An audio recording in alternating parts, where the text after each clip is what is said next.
Hold on tight for the next hour. You're entering into a place, a zone called the alternative to the alternative media. It's a place, a special place where even truth seekers fear to tread. All right, people, let's move like we've got a purpose. Affirmative. Okay, Greg Anthony here, and glad you're back on the Investigative Journal on this Friday, February 24th, 2017 day on our calendar. And my guest today is attorney Jon Levy, and Jon comes on my show regularly. And Jon has taken on the Vatican in a number of cases, something that you don't hear about in the States. And throughout the years, I've learned a lot about things, how the Vatican finances work or don't work, or how they're hidden from the American people. And today we wanted to get into, the Trump phenomenon, I guess you'd call it that. And Jon, the thing that always struck me as interesting is how John McCain has always been a thorn in the side of Donald Trump to this very day. And I wanted to get into some information about who McCain really is. And getting back to that one statement that Trump made, he said, I do like war heroes, but I don't like those who get caught. And that caused McCain's never forgiven him. And so at every turn now, McCain is a thorn in his side. There's a big, huge story behind this, I think. And I wanted to get your take first, and then I want to bring up some information that I have from stories I did back in 2004 regarding the POW cover-up in Korea, and how McCain was behind the whole thing. And we can get to that. But your thoughts on what's going on between McCain and Trump? Go ahead. Yeah, well, thanks, Greg.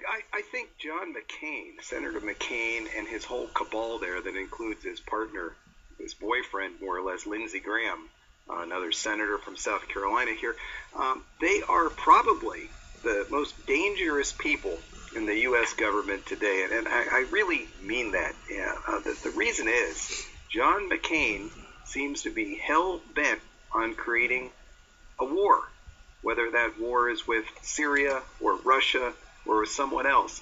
He is literally pursuing his own foreign policy right in the face of President Trump. And prior to that, under Obama, of course, he was working hand in glove with Obama to create trouble in Ukraine and elsewhere around the world. And McCain shows no signs of letting up. Yeah, and one thing about him, I wanted to mention this. I did a story years ago regarding Bob Dumas, who lost his brother in the Korean War and was taken as a prisoner of war. And what happened was Bob never agreed with what happened. His brother was caught when he was 19, and years later, he never bought the government's story that his brother was MIA or dead. So he hired private investigators, and they went to Korea and actually got pictures of his brother in still a camp with hundreds of other Americans. And so they came back.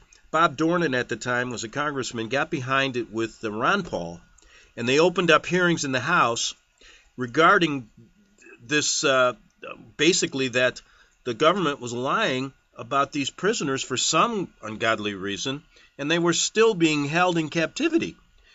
Guess who blocks the Senate hearings? John McCain and John Kerry.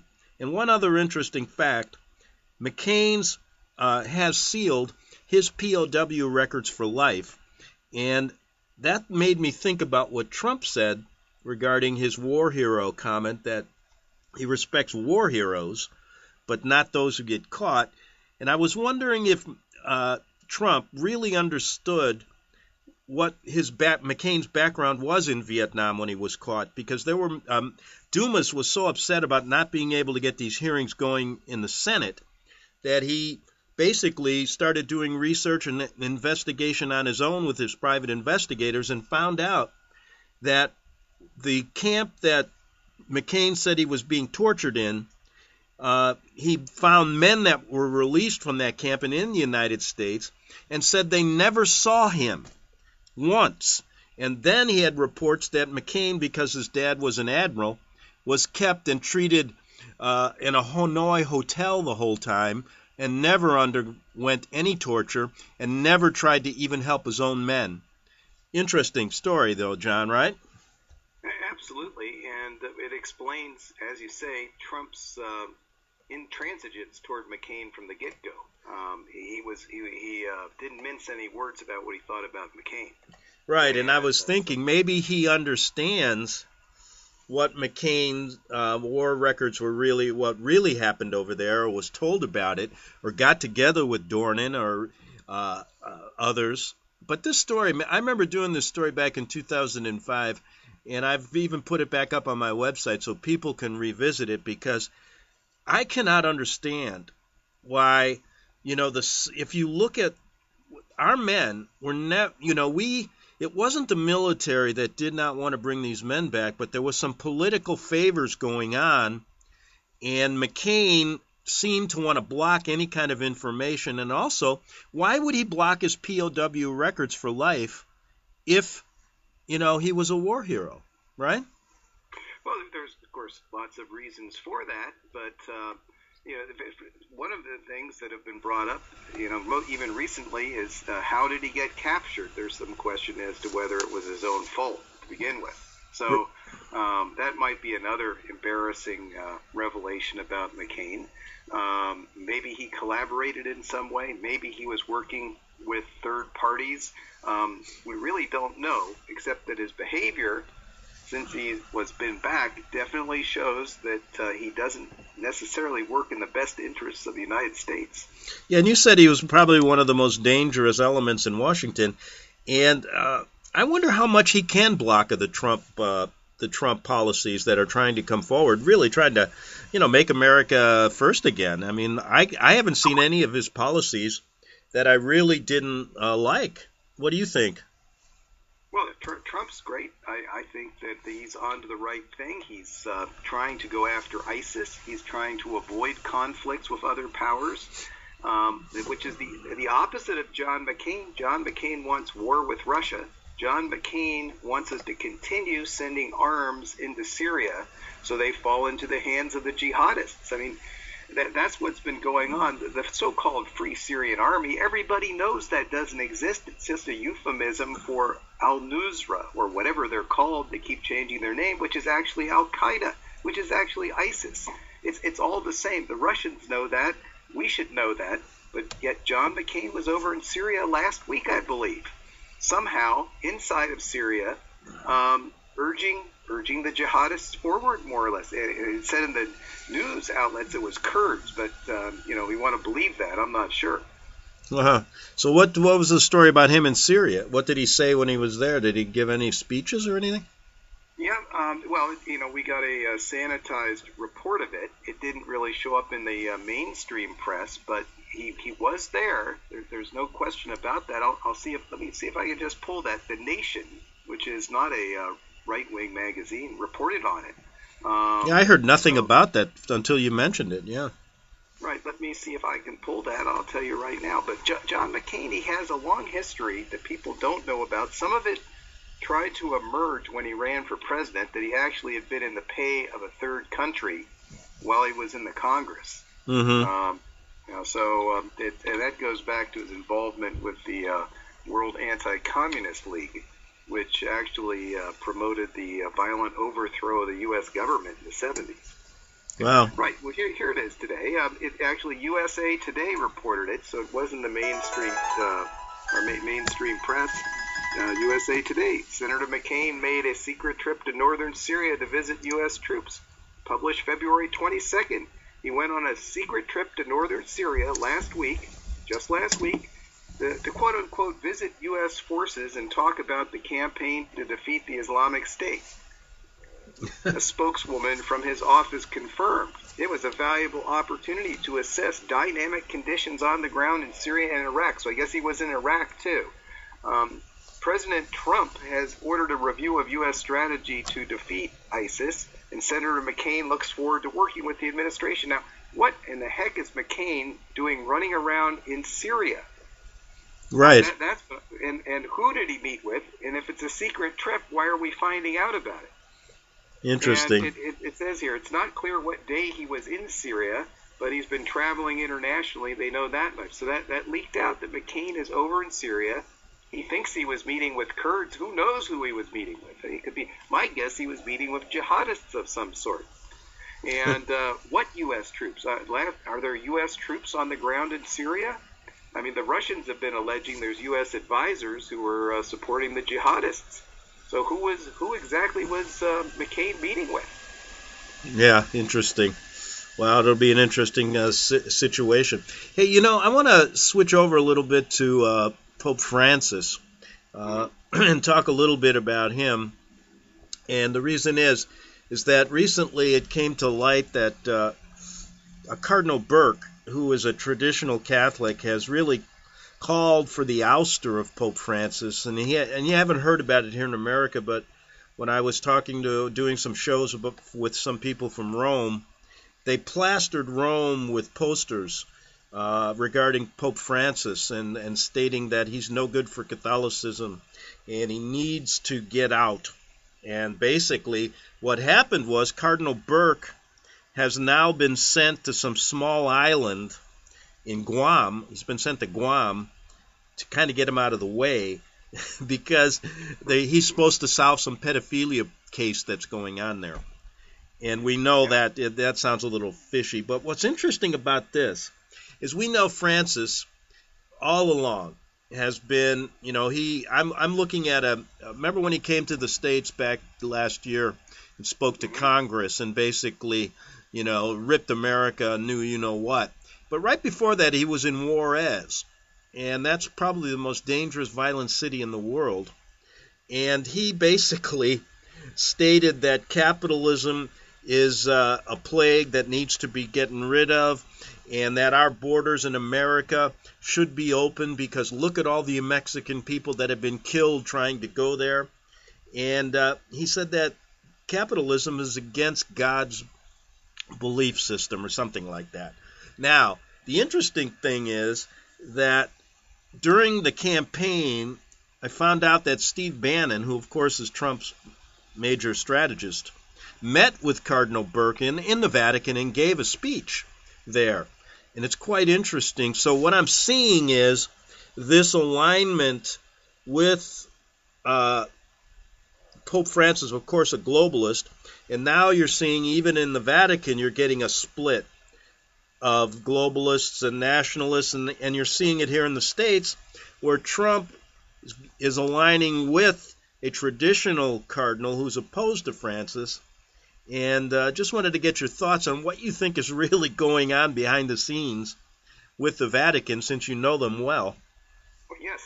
In fact, I've been quite involved with them and willingly or unwillingly have become quite an expert on Vatican politics.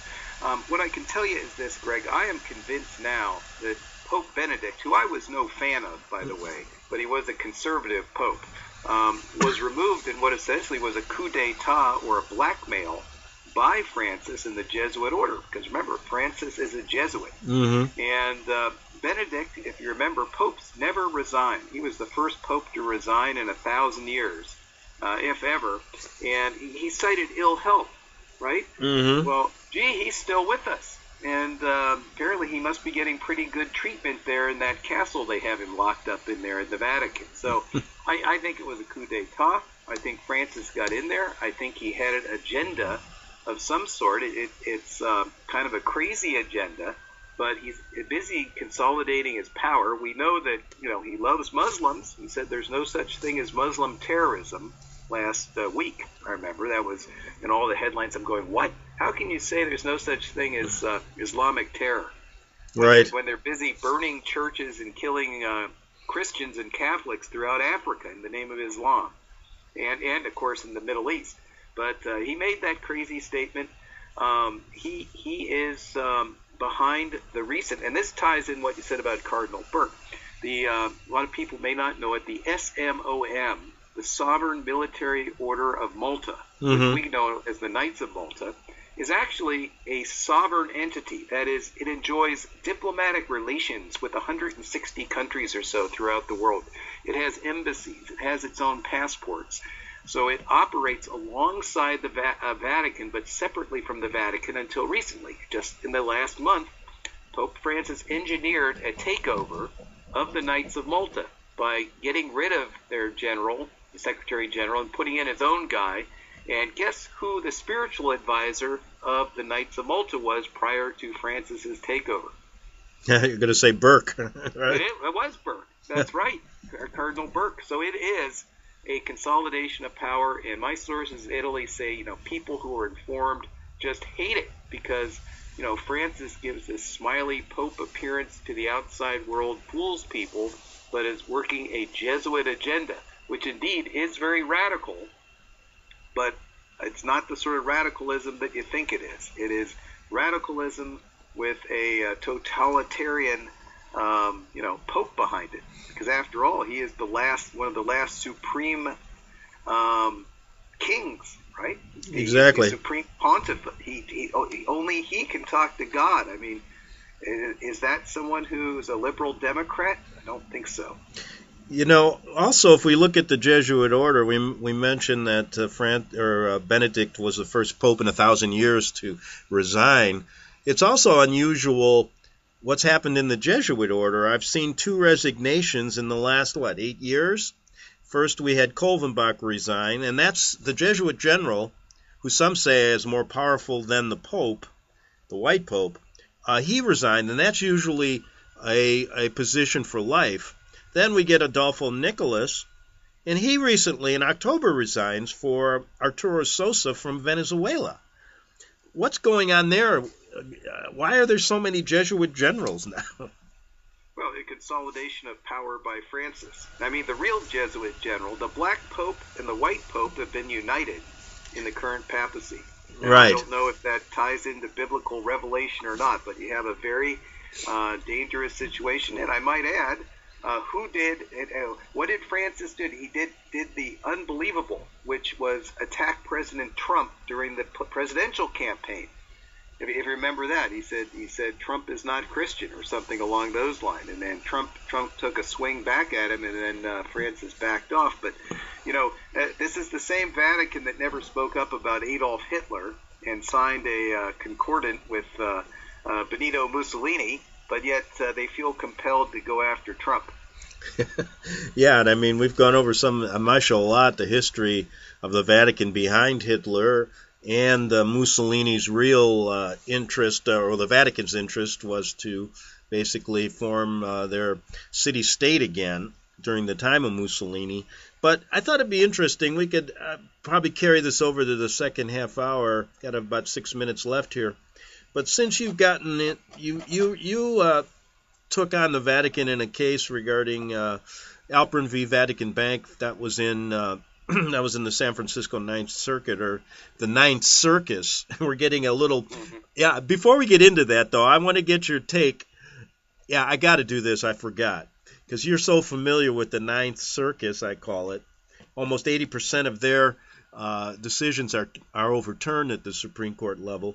But you know what they've done to Trump's executive order on immigration. What's your thoughts on what they did?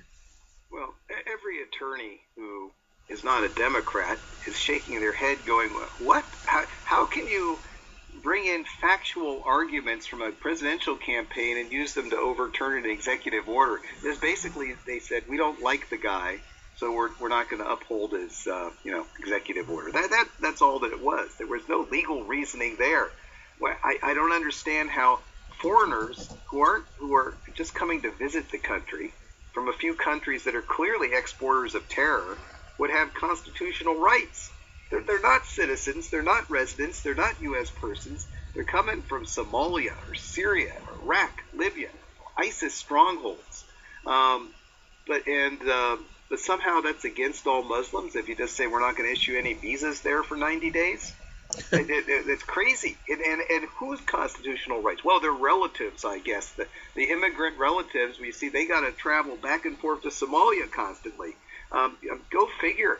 Somehow they have more rights than everyone else. I have foreign relatives, and it used to be it took an act of God to get them a visa. from Russia or Ukraine or from Eastern Europe, they wouldn't even give them. But if you're an Arab, I guess 10-year visa right then and there. At least that's how it was under Obama. Yeah, and in that executive order, all he wanted to do was suspend the travel for a period of 90 days until he could get a better vetting system. And he used USC statutes that are clearly giving the president right to control our borders. And that was never addressed in their decision. They did not want to deal with the law. They basically said that doesn't matter, right? Yeah, no, it's because it might impact a religious group. I really have a hard time. I'm a member of that court, so I just have to bite my tongue here because they'd probably throw me out. But that's what I really thought about it. But no, it's a crazy decision. It's not based in the law. And I think what Trump should do is just come back with a new executive order and say right back in your face. Well, that's what he's doing. I guess he's going to bring it out next week. But I have this feeling that no matter what he does, they're gonna try again. I mean, I don't care if it's perfect. Or another federal court. There's one in Virginia. There's federal courts in New York and Massachusetts who will do the same thing. So it is coordinated. It is coordinated. Yeah, and I know he did get he got a favorable ruling, I think, from a Boston judge. But basically, what happened, though, a judge stepped in and took over control of our immigration policies. Now they're, after that occurred and they suspended that order, you should see the number of people that came in from these countries. Absolutely, huge amounts of Somalis pouring in, Syrians, and I will say that, that judge, what's his name? I forget his name. Was it Robeson or Robert? I can't. Who issued the original order out of, I believe it was Oregon or Washington. Seattle, yeah. A very strange bow tie wearing judge. I've been up before bow tie. The only other bow tie wearing judge I've been up before was Vaughn Walker. Who had actually, it turned out, was the guy that legalized gay marriage in San Francisco or in California because he then revealed he was gay. Now, yeah, interesting. Bow tie wearing people are a distinct minority among lawyers. Let me get your legal opinion on this since we're talking about it. Trump yesterday or the day before erased Obama's transgender bathroom decision and basically rescinded it. And basically said now it's up to the states to decide. Of course, the left was furious with him, stating that it's a civil rights issue, not a state issue. And I wanted to get your opinion on that. But before that, think about this. Do you realize that transgender law is what's it based on? If I say that I want to be a woman, I am a woman, does that give me the right to now, just because of identity, gender, if I say what I am, now can I go out for a women's basketball team? Is that okay? Apparently, well, I can tell you this. In California, if you're in serving life without parole for murder, because you murdered a person because you needed the money for your hormone treatments, right, the state will give you a sex reassignment surgery. That's a real case. No kidding. I'm like, whoa, why? What is he going to do with that? He's on serving life without parole. Who's he going to have sex with? Well, once he has a gender reassignment surgery, then I guess they can put him in a women's prison where he'll be more at ease. We're running. The guy's serving murder. It's crazy, but we're going to have to. I want to talk about this on the other side of the break. I only got about 30 seconds. But as I understand it, identity gender basically under the law means that there's no scientific evaluation on what's a man and a woman anymore. You have the right to walk in and say, listen, I'm a woman, And so basically, just because I've stated I want to be a woman, that I'm recognized as a woman. It makes absolutely no sense. It is completely ridiculous. Don't you agree? I think everyone agrees with that. But that's an Obama-era legacy that Trump is trying to correct. Okay, listen, John, we got to take a break. Come back with Jon Levy in the second half hour of the Investigative Journal. Back in 3 minutes on FirstAmendmentRadio.com.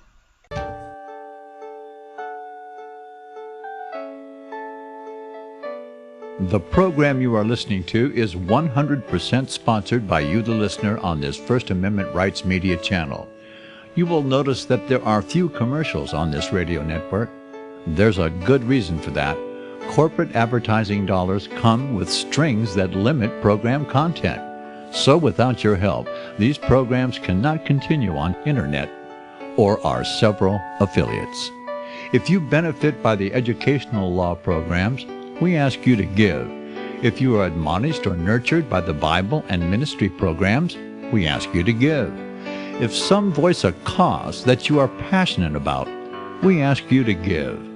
If you believe in any of these, we ask you to support them as you would a missionary on a continual basis, as if giving a tithe for missionary radio.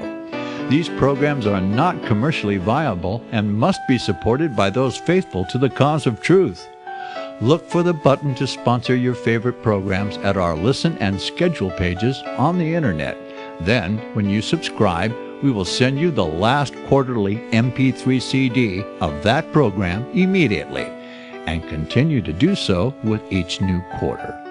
We will also give you unlimited archive access to all of our programs. We're asking you to give much less than a tithe, so that you may also send support directly to a particular program host, cause, and anywhere else the Spirit may lead you. Do all to the glory of our God and Creator, for His holy nation, the only kingdom that will last forever. Thank you for listening.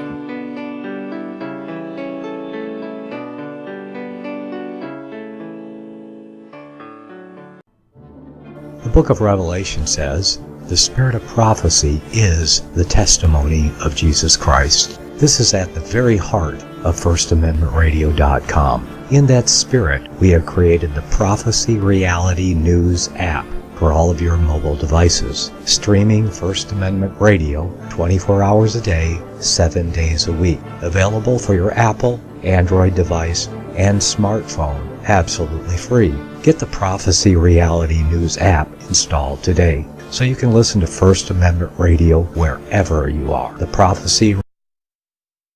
Since the beginning of time, kings have sought it, nations have fought for it. It has been traded, it has been borrowed, it has been purchased, it has been stolen. There's a reason for it. To secure the blessings of liberty to ourselves and to our posterity. Invest with the security of gold and silver. Call Discount Gold and Silver Trading at 1-800-375-4188 or visit discountgoldandsilvertrading.net. Listen to Financial Survival with your host Melody Cedarstrom right here on FirstAmendmentRadio.com at 4 p.m. Eastern or 1 p.m. Pacific Time. Visit discountgoldandsilvertrading.net or call Discount Gold and Silver Trading at 1-800-375-4188. Toll free 1-800-375-4188. The following program is labeled dangerous and off limits by the supreme Jesuit command. But stand tall, people. Listen up, and you may just learn something. Oh, dear Lord Jesus, this ain't happening, man. This can't be. Okay, we're back with Jon Levy on the second half hour of the Investigative Journal. And, John, we were talking about Trump rescinding the transgender bathroom issue, law that Obama sent out and said that all states must comply. He's now said no, rescinded that, put it back into the hands of the states. And now the left is up in arms, stating it's a civil rights issue and it shouldn't be in the states' hands. What's your thoughts on that legally? Where will that go? Well, I think what we're going to see here is pushback against the LGBTQ, right? Mm-hmm. Did I get all the letters in there? What's Q for anyway? I think it's for queer. Yeah, that's what like someone who just behaves strangely who might be one of those four. I'm not sure. They don't really define it in the law, but that whole agenda, I think, is going to come under attack here. I mean, I'm all for people not being discriminated against. But the minute we start giving people extra rights, you see what happens here. Suddenly you can't, suspend travel between the U.S. and Somalia because some Muslim might be upset. By golly, that's going to, violate their Muslim rights. And same thing here. I mean, can't do anything. It might offend an LGBTQ. So, so I think we got to have some common sense and some restoration of, normality. I think that's what Trump's going to do. And you don't get normality by giving more and more rights to people. That they sure don't. So, all you're doing is creating privileged groups. I mean, best example was in the sports news just a few days ago. A lady basketball player who was straight quit the women's what is it called, the WNBA, right? Which is heavily promoted. I don't think it makes a dime, but someone promotes it, and she quit because she said 98% of the players were gay, and they were targeting her for physical injury. So she was out of there.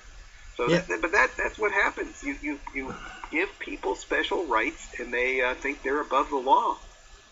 Yeah, exactly. So, but back to the question: what do you think the courts will say? This is a civil rights federal case that the Fed should rule on this, or not? Or should? Well, it'll go to the federal courts. I mean, clearly that lobby is very well funded. With a lot of money coming from Silicon Valley too, and the Democrat Party. So it'll be in the courts. But frankly, I don't know why he can't cancel it.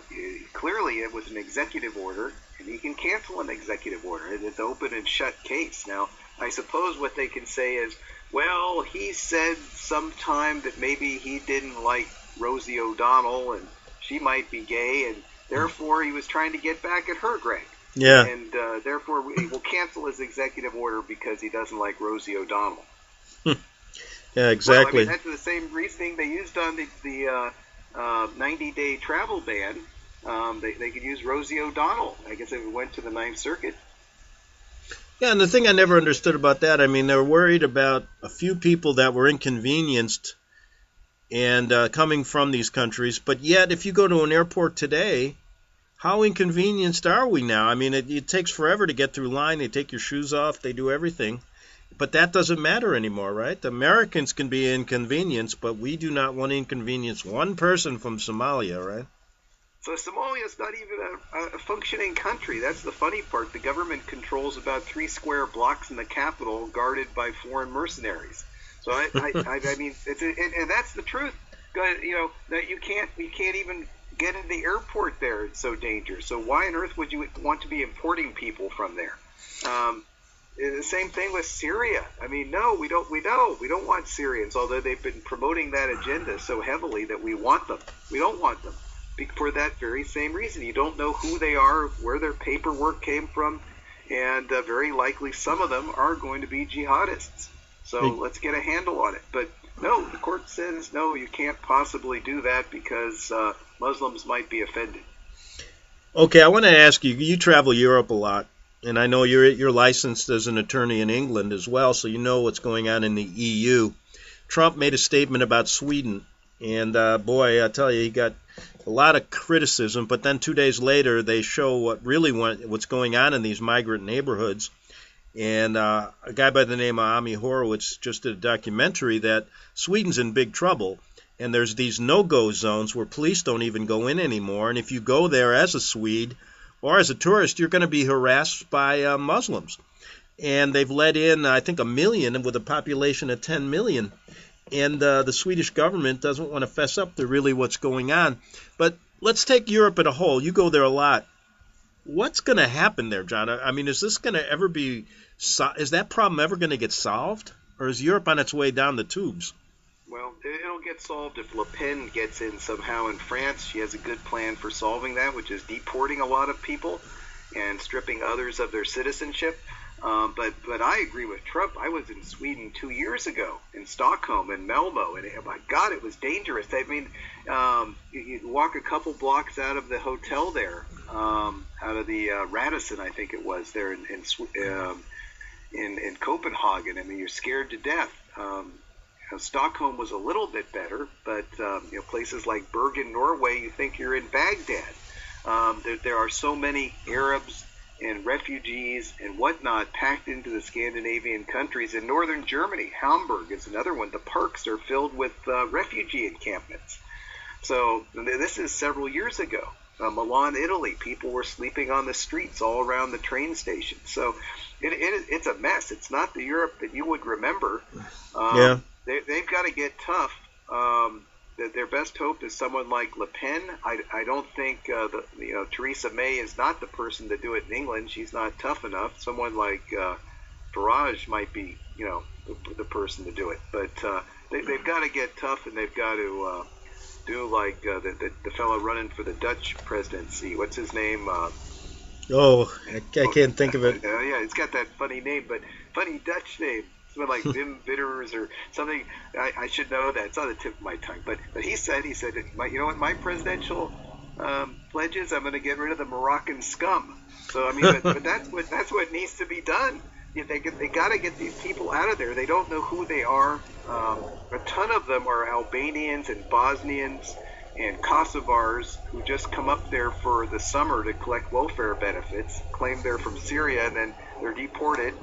But when they deport these people, they only deport them to Bulgaria or Greece, and so they're right back up there the next day if they want to be. That's the thing they don't tell you about the deportation from the EU, because it'd be cruel. It'd be cruel to send them to Turkey or Syria.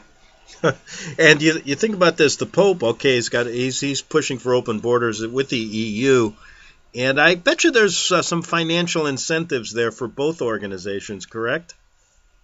Well, I think in the case of the Pope, he's got some kind of agenda for creating disorder. I mean, I would take a larger view toward that by simply eroding borders in Europe, they have some kind of long-range plan to come in with some Vatican-type something. I don't know what, but you and I both know the Vatican thinks in strategies in terms of decades and centuries. Mm-hmm. And if they're promoting migration into Europe of non-Christians who are never going to convert to Christianity, they have some kind of ulterior motive. Now, what that may be, I don't know. But clearly that's their agenda. They're not going to convert those Muslims. Those aren't going to be parishioners for them. And they are going to burn down some of their churches, but apparently by creating anarchy and chaos, that suits the Pope's agenda. Yeah, exactly. Shifting over, you do a lot of work in Africa, too, with some of these freedom groups. What's the situation there since we last talked with some of these groups that are being surrounded by Muslim-controlled countries? A whole bunch of Christians, millions of them, are in jeopardy, correct? Yes, and that is completely neglected by the press. There is a huge battle going on in Africa between Muslims and Christians. Christians are getting the worst of it. And in fact, I monitor this because I am also chief administrative officer of an NGO, Organization of Emerging African States. We work directly with this. And in the Democratic Republic of the Congo, I didn't even know this. They're in the northern sections. Muslims are burning churches, attacking nuns, slaughtering Christians. No one's doing anything about it. The UN is supposed to be in the Congo, but of course suddenly they're not there when it's Muslim on Christian violence. So we're seeing that. In Nigeria, we have a staunch Muslim, Mahmoud Buhari, who is the president of Nigeria. He has 80 million Christians penned up in the southeast of Nigeria. And that could be, the battle to end all battles if that ever gets going. I mean, I've talked about this before. You have a similar problem in Cameroon and throughout the region, and we're just not hearing about it. You hear about Boko Haram a little bit, but Boko Haram is sort of like a extension of the Nigerian government. Although they claim to be battling it, they also work with them when they target Christians. So, terrible situation in Africa. The Pope is not talking about it, of course, says nothing about it. The International Criminal Court, which is run by a Muslim, suddenly has developed amnesia about these sort of things. And, of course, they don't want to prosecute ISIS, Al-Shabaab, Boko Haram, Al-Qaeda, Al-Nusra, or any other Muslim jihadist group.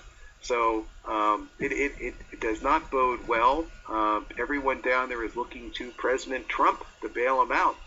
Yeah, because you talked about that International Criminal Court on other shows, and it just goes to show you that it has to be a corrupt organization. If the major problem is these radical terrorist groups like Boko Haram, and they do nothing about it and turn a cheek, what good are they? What are they doing?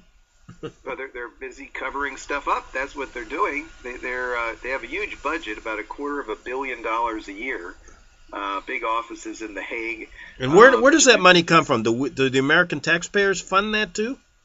Well, one of the first things Trump did was to sign an executive order to make sure there was no money going to that organization. There wasn't supposed to be any money going there to begin with, but you can never be too sure, and he did the right thing just to reinforce that no U.S. dollars should ever go to the International Criminal Court.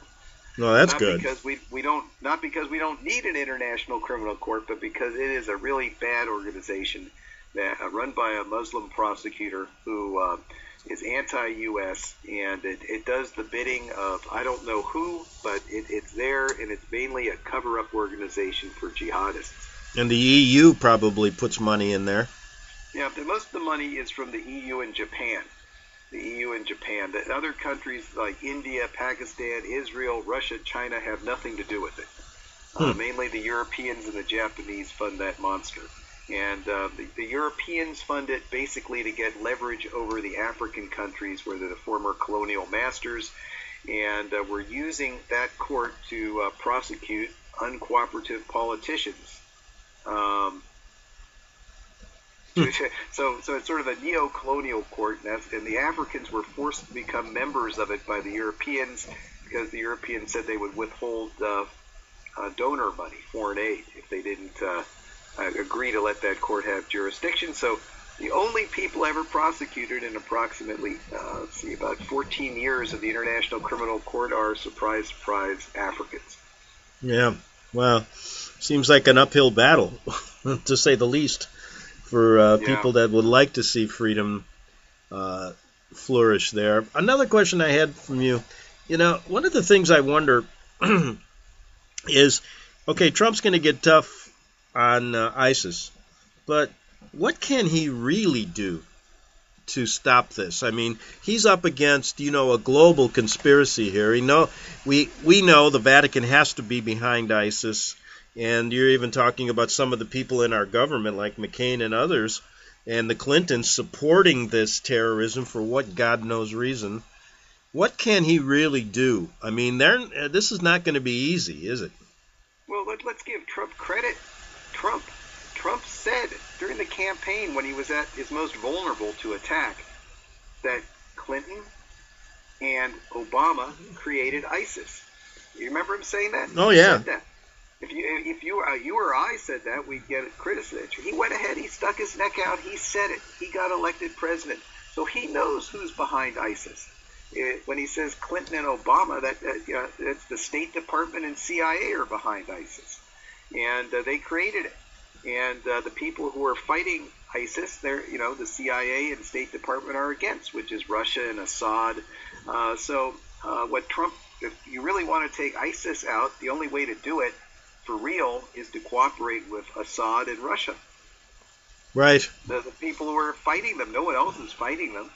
The U.S. is creating them. The U.S. went into Libya, took out Gaddafi, and guess who pops up there within a year or two? ISIS. Yeah, I mean, if they'd have left Gaddafi in there, we wouldn't have had the problem there, correct? Well, if you wanted ISIS to be in Africa, then you have to take out the person who's preventing that, which is Gaddafi, which is what they did. And we nearly had the same scenario in Egypt, where they took out Mubarak, right? Mm-hmm. Clinton and Obama tried to put the Muslim Brotherhood in, which would have led to ISIS. And luckily, the Egyptian military wised up and got back in control, although ISIS is there in the Sinai Peninsula, controlling much of it. So this didn't get into the main part of Egypt. So that is the agenda, apparently, is to promote ISIS.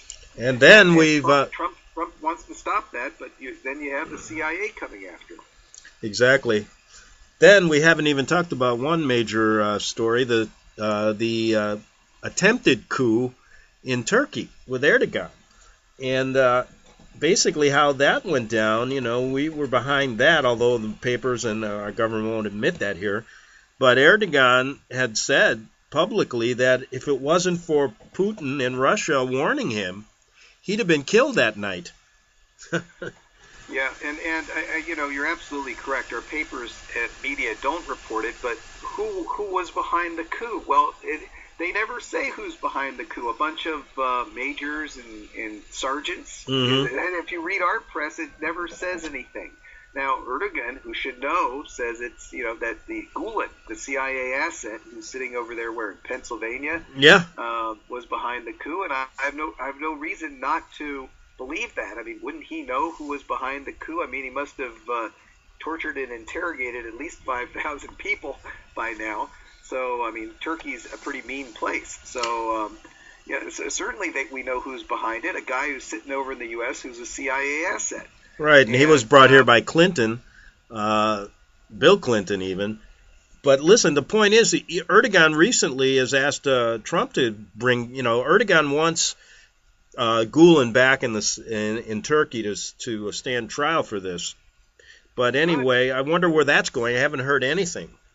Well, I hope Trump will fight the CIA and kick Gulen out of the U.S. We don't need a Muslim cleric set up running his own branch of Islam in the U.S. What good is he? Doesn't do us any good, unless you want some kind of yet another Islamic asset. And Gulen is not as you know, you've done research. He's not a moderate Muslim, as they keep saying. He's like an Ayatollah Khomeini, or a Muslim brother at the very least. And something, the American taxpayers are funding his school movement here to the tune of like $250 million a year.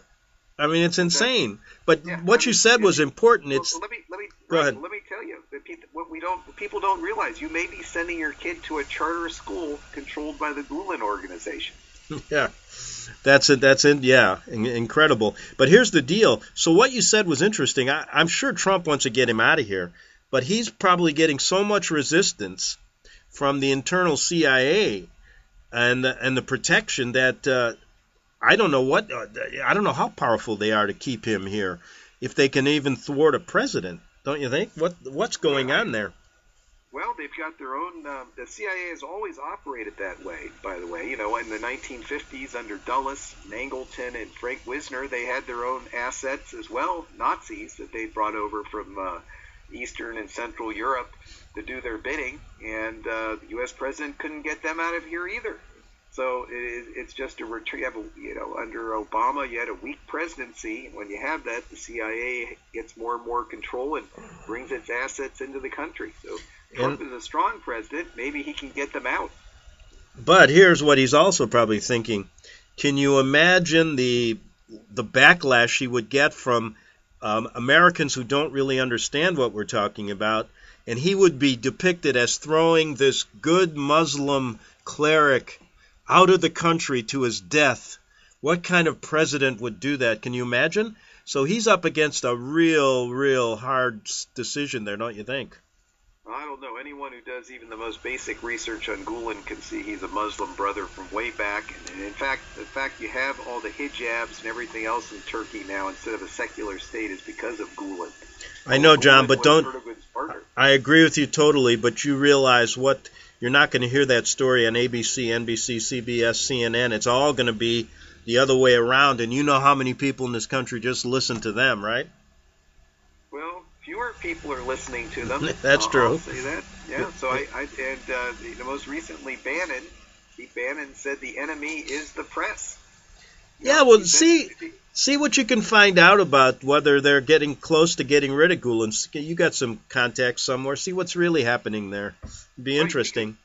Well, I can say the European Union is backing Gulen because Greece recently, or the Europeans, were granting asylum to some of the coup plotters. So instead of returning them to Turkey. Wow. Yeah, I got to follow up on what's going on in Turkey. I know we haven't given Erdogan what he wants. And we got that military base there. I wonder what's happening. I have to keep up on it. But anyway, we got about 3 minutes. I thought we'd spend the last time just tell people, a lot of times I talk about this Vatican control, but you know very well their finances. And when I say they're probably the richest organization in the world, am I stating something that's not true? Are you there? John, are you there? I lost John. Are you there? Yeah, John, I want to spend the last couple of minutes. We lost you for a second there. on, I stated the Vatican is the richest organization in the world. You've through your lawsuits and cases against them, am I stating something that's not true? No, you're probably underestimating it. The Vatican probably has more wealth than Saudi Arabia, Kuwait, and the Sultan of Brunei combined. And the reason for that is because they've had centuries to accumulate it. Property, gold, artwork, you name it, they've got it. And you've tried to get to the bottom of it. How hard is it to really pin down how they manipulate their money? They don't really have a counting system like we're used to, right? Right, but they've had centuries to perfect hiding it. One technique they do use is where one bank account will do, they'll have 1,000. Where one organization will do, they'll have 10,000. Nobody even knows the number of bank accounts and organizations the Catholic Church controls. And that's why I think they have a great influence over our politicians, is because of their great wealth, right? They're great wealth, and like I said, nobody even knows. What we do know is that the Catholic Church is behind the main bulwark of support for illegal aliens in the U.S. That is one of their main projects here. Yeah, that's for sure. Okay, we got about a minute. Any big cases or things you wanted to mention in the last minute? Well, nothing I can go into real fast, but I did want to say that, watch the John McCain story. There were some prank phone calls from Russia where McCain, Lindsey Graham, and Maxine Waters recently spilled their guts to Russian prank callers. That story was only reported by Alex Jones in InfoWars and by the Russian press. And nobody has yet thought to call up these Congress people and ask them, did you discuss foreign policy with Russian hackers? Wow. And watch for that story. Yeah, and I tell you, it's all put on Trump, and then they forget about the rest. But anyway, John, hey, listen, thanks a lot for coming on, okay? And good talking with you. Yeah, I got to just close the show, so I'll talk to you again in a couple of weeks, all right? Okay, real good. Bye-bye. Okay, that was Jon Levy, and we'll be back Monday on the Investigative Journal. And also, remember, next week I've got a lot of big things in store. I appreciate John coming on and filling in some needed information that we can only get from some of his contacts. So anyway, thanks, John. And again, go to my website at arcticbeacon.com, and you can get shows going back over a decade from what I call the Vatican-led New World Order. Have a good weekend. Good night.